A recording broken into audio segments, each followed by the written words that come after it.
wabarakatuh. Selamat pagi dan salam sejahtera untuk kita semuanya. Perkenalkan, nama saya Dedi Setiawan. Saya merupakan dosen tetap pada program studi S1 Pendidikan Ekonomi, Fakultas Pendidikan Ilmu Pengetahuan Sosial, IKIP Widya Dharma, Surabaya. Perkenankan pada kesempatan pada kali ini saya menjelaskan mata kuliah yang saya ampuh, yaitu mata kuliah Manajemen Pemasaran, materi perilaku konsumen.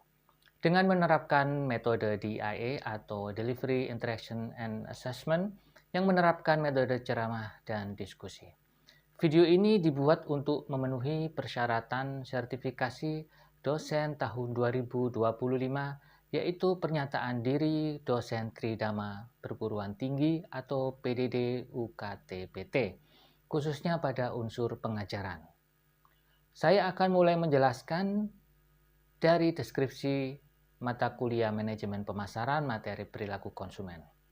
Mata kuliah Manajemen Pemasaran adalah mata kuliah yang ditempuh mahasiswa pada semester 3 yang memiliki bobot 2 SKS selama 1 semester dengan bahasa pengantar yang digunakan dalam mata kuliah ini adalah bahasa Indonesia. Pada mata kuliah ini akan membahas tentang konsep dasar perilaku konsumen, faktor-faktor yang mempengaruhi perilaku konsumen, dan kaitannya dengan customer centric. Capaian pembelajaran lulusan mata kuliah ini adalah 1. Menunjukkan sikap bertanggung jawab atas pekerjaan secara mandiri maupun kelompok. 2. Menganalisis konsep ilmu ekonomi dalam pembelajaran ekonomi. 3. Memecahkan permasalahan dalam bidang pemasaran. 4. Menerapkan pengembangan diri dalam pedagogi dan ilmu ekonomi melalui penelitian dan jenjang pendidikan yang lebih tinggi. Kemampuan yang diharapkan dari mata kuliah materi ini adalah mahasiswa mampu memahami dan menjelaskan tentang perilaku konsumen. Sistem pembelajaran yang dilaksanakan pada mata kuliah ini secara sinkronus dan asinkronus dengan mengutamakan pembelajaran aktif dan peran aktif mahasiswa dalam pembelajaran. Bentuk pembelajaran sinkronus dilakukan dengan tatap muka dalam kelas dan via Zoom atau Google Meet. Sedangkan perkuliahan asinkronus dilakukan melalui WhatsApp Group untuk memfasilitasi mahasiswa dalam berdiskusi mengenai mata kuliah Manajemen Pemasaran ini. Mata kuliah ini dilaksanakan selama 16 kali pertemuan. UTS atau ujian tengah semester dilaksanakan pada pertemuan ke-8 dan ujian akhir semester atau UAS dilaksanakan pada pertemuan ke-16. Berikut adalah cuplikan dari pembelajaran yang saya laksanakan secara tatap muka di dalam kelas. Selamat menyaksikan.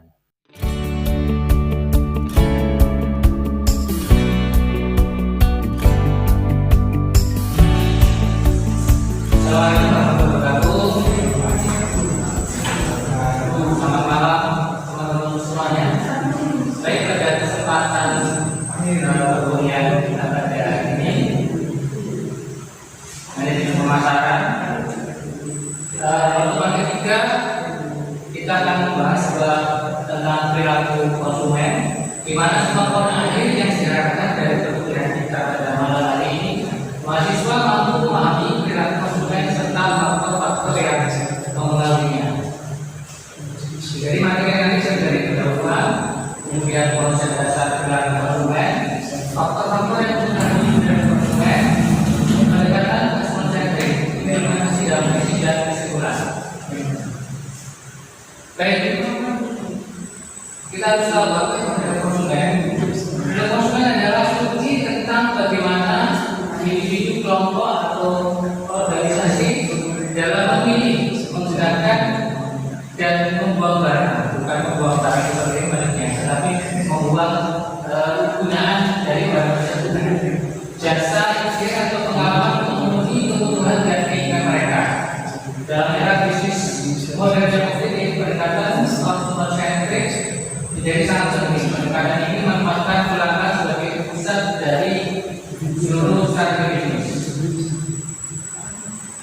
Apa yang dimaksud dengan perilaku konsumen? Yaitu tindakan yang langsung terlibat dalam mendapatkan, mengkonsumsi dan membuat produk dan jasa. Faktor-faktor yang mempengaruhi perilaku konsumen. Jadi ada 5 di sini. Yang pertama faktor psikologis, kemudian faktor pribadi, faktor sosial, dan faktor budaya. Apa saja, Pak? Oke, nanti akan kita jelaskan di slide berikutnya. Yang pertama, untuk faktor psikologis ada motivasi ya, Bapak Ibu, teman-teman ya. Sering mendengar ada motivasi, persepsi, kemudian pembelajaran, sikap. Kemudian faktor pribadi ada usia, pekerjaan, dan gaya hidup. Kemudian faktor sosial, keluarga, peran dan status, serta kelompok referensi. Kemudian faktor budaya, budaya dan kelas sosial. Oke, langsung kita ke faktor psikologis. Motivasi, dorongan internal untuk memenuhi kebutuhan. Jadi kalau misalnya kita beli makanan atau minuman, pasti motivasinya karena apa? Karena lapar dan haus ya. Karena kita lapar, kita beli makanan. Kita haus, kita beli minuman. Gak mungkin kita lapar, kemudian kita beli HP gitu kan, gak mungkin ya. Kita makan aja. Kemudian persepsi, itu cara individu menyampaikan informasi. Contoh dua orang yang iklan yang sama. Contohnya misalnya Mbak Desi dan Mbak Ayu gitu ya. Lihat iklan, misalnya iklan kosmetik. Kemudian yang satu pasti ingin beli, yang satunya enggak, saya nggak tertarik. Jadi kan semua iklan itu akan membuat setiap orang akan beli. Kemudian pembelajaran, perubahan perilaku berdasarkan pengalaman. Contoh pelanggan yang luas dengan pelayanan toko online cenderung membeli iklan. Jadi misalnya kita beli di mana, di Shopee, Tokped, ataupun TikTok dan sebagainya. Tentunya kita ada, saya beli dulu di Shopee karena ada Shopee dan sebagainya. Sikap dan kepercayaan, pandangan dan keyakinan terhadap merek atau produk. Jadi contohnya misalnya Desi ya, Pak, saya itu mesti harus Samsung, kalau nggak Samsung nggak serp pakainya. Atau mungkin Mbak Ayu, saya biasanya pakai ini, pakai Apple atau iPhone ya, Mas Agung pakai Apple misalnya. Jadi punya loyalitas sendiri. Kemudian faktor pribadi, usia dan tahan hidup mempengaruhi preferensi kebutuhan. Misalnya contoh remaja ya, remaja biasanya sering terpengaruh oleh misalnya faktor muncullah misalnya K-pop dan sebagainya. Nah, tentunya berbeda dengan orang-orang lansia yang lebih tua ya, tentunya lebih sederhana dan lebih hangat gitu ya. Mungkin kita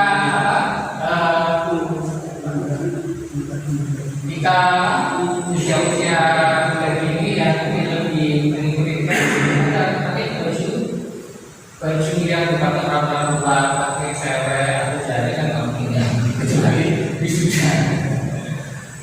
Kemudian pekerjaan dan penghasilan itu dia beli ya otomatis ya. Jadi karyawan kantoran cenderung membeli pakaian formal, guru beda dengan mungkin yang bekerja di lapangan dan sebagainya. Kemudian gaya hidup, aktivitasnya dan opini yang mempengaruhi konsumsi. Jadi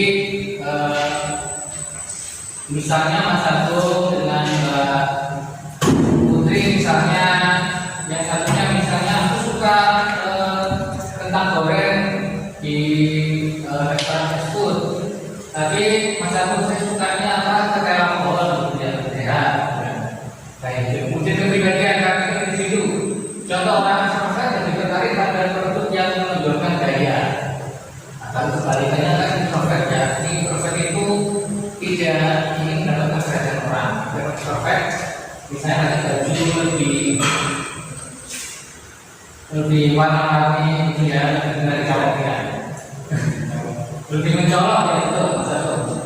Kemudian faktor sosial dari keluarga, orang tua, pasangan dan sebagainya. Biasanya kemudian pembelian misalnya membeli makanan rumah tangga dari sebagai ibu rumah tangga, atau misalnya Mas Agung mau beli motor PCX supaya bisa dipakai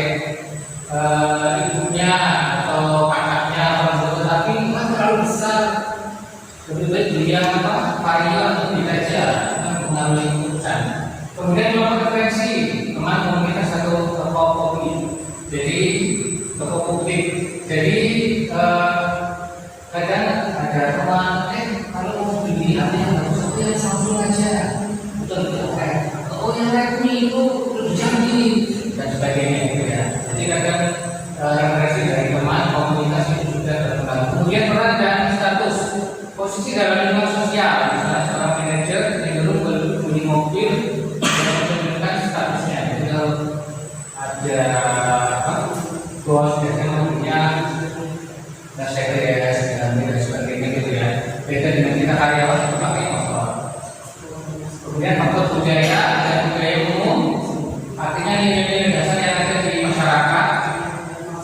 Kemudian suku budaya, contohnya Indonesia budaya Muslim, makanya lebih cenderung mencari makanan-makanan yang halal. Kemudian kelas sosial, kalau ada komunitas apa yang sosial kita cenderung lebih memilih barang-barang yang memang atas yang mereka katakan seperti ya. Kemudian yang kelima yang terakhir adalah kondisi dan emosional, suasana hati atau keadaan tubuh, misalnya saat lapar kita akan membeli makanan. Kita lapar dan kita membeli apa yang kafe gitu ya. Atau pasar itu tidak mungkin beli apa ini. Kemudian lingkungan sosial dan tempat lokasi dan siapa yang menemani, ini juga berpengaruh. Misalnya kita ke Indomaret bersama teman yang kan ingin beli, kita beli ya, tidak terpengaruh. Kemudian waktu dan kesempatan, momen pembelian, contohnya di hari raya, besar, sekolah kayak shopping yang tertentu ada diskon. Kemudian kesemuanya PKP itu strategi bisnis yang menempatkan pelanggan sebagai pusat dari seluruh keputusan dan proses organisasi. Artinya konsumen atau pelanggan itu berusaha cari kebutuhannya supaya dia puas. Artinya barang-barang yang didapatkan bisa memenuhi kebutuhan dia dan dia akan melakukan pembelian kembali. Jadi prinsip customer centric artinya dari center ya, berpusat kepada customer pelanggan. Memahami kebutuhan pelanggan secara mendalam, secara menyeluruh. Kemudian memberikan pengalaman pelanggan yang luar biasa, inovasi berbagai sumber dari pelanggan. Nah, contohnya kan dari misalnya kita harus naik Gojek ya, kemudian kasih bintang berapa? Ada 4 inovasi dari konsumen. Kemudian implementasinya dalam bisnis, pengembangan produk baru berdasarkan analisis tren konsumen. Makanya kayak belanja di marketplace itu kan selalu selalu bersaing ketat, kayak salah apa yang harusnya tutup karena kalah dengan Shopee atau Tokped ya. Jadi Shopee mempertahankan free ongkirnya misalnya. Kemudian optimalisasi saluran distribusi berdasarkan preferensi yang sebenarnya. Baik, kesimpulan pada perkuliahan pada malam ini. Jadi analisis perilaku konsumen merupakan dasar dari pendekatan customer centric yang efektif dengan memahami secara mendalam bagaimana konsumen berpikir, merasa dan bertindak, berusaha dapat menyusun strategi pemasaran dan pengembangan produk berfokus pada kebutuhan pelanggan. Ada pertanyaan sampai sini?